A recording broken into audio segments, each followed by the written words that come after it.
is that the motion be agreed to. Sue Moroney.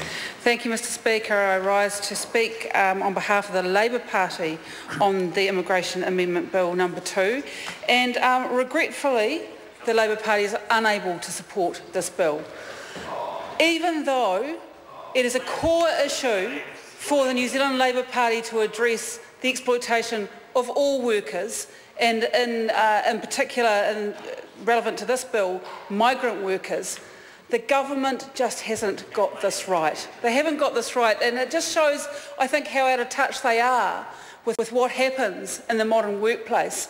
Because even though I am just 2 days into this portfolio, even I can work out that in a workplace, if employees, staff who are migrant workers, are getting ripped off, that probably the last people they want to report that to is immigration. Probably the last people they want to report that to is immigration. And that is in fact what this bill forces them to do if they want to have their exploitation at work sorted out. Why doesn't the government just get real and actually resource the Labour Inspectorate properly to actually do this work instead? Because they are the people, the Labour inspectors are the people who ought to be looking after people's rights at work. They ought to be looking after the people's rights at work, but that government will not resource the Labour Inspectorate properly. So what are they doing instead? Instead, they are pretending that they will do the right thing by migrant workers by asking them to report to immigration that they are being exploited at work. Well, immigration officers are good at all sorts of things, but this is not their area of expertise. And for many of these workers, they will be fearful of reporting to the Immigration Department. And unless the government understands that, until they get to grips with the very real situation that these people are faced with, then they have correctly identified the problem, but they have incorrectly identified the solution. And so sadly, the Labour Party cannot support this particular solution to the problem.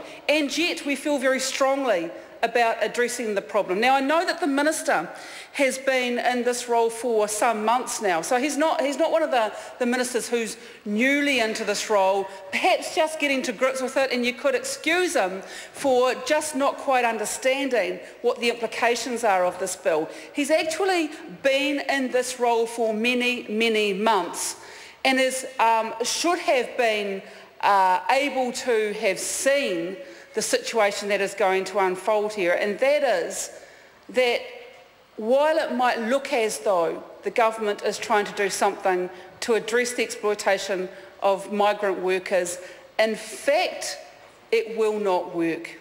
Because they do need to understand the power imbalances that go on, not only in the workplace, but also with people who are heavily dependent on the Immigration Department for their ability to continue to work in this country, for their ability to actually be in this country. And there are far too many issues that migrant workers would have in reporting this to immigration. I fail to see why it is not the Labour Inspectorate that is actually doing this work. And I would like to hear during the course of this debate from the members opposite about why it is not the Labour Inspectorate that is dealing with exploitation of workers.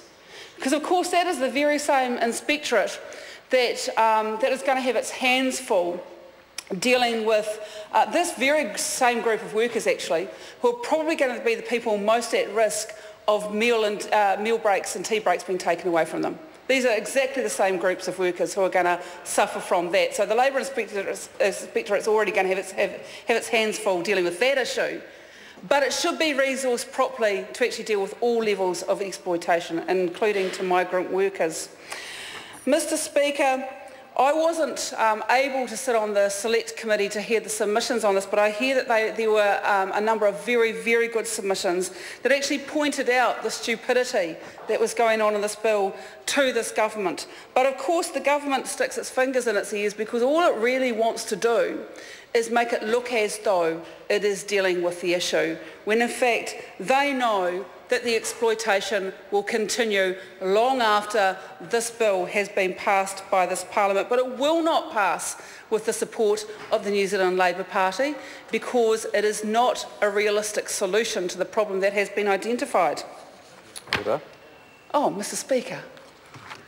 I regret that the time has come for me to leave the chair, and I therefore have to interrupt the debate. The debate is set down for resumption next sitting day. The House stands adjourned until 2 p.m. tomorrow.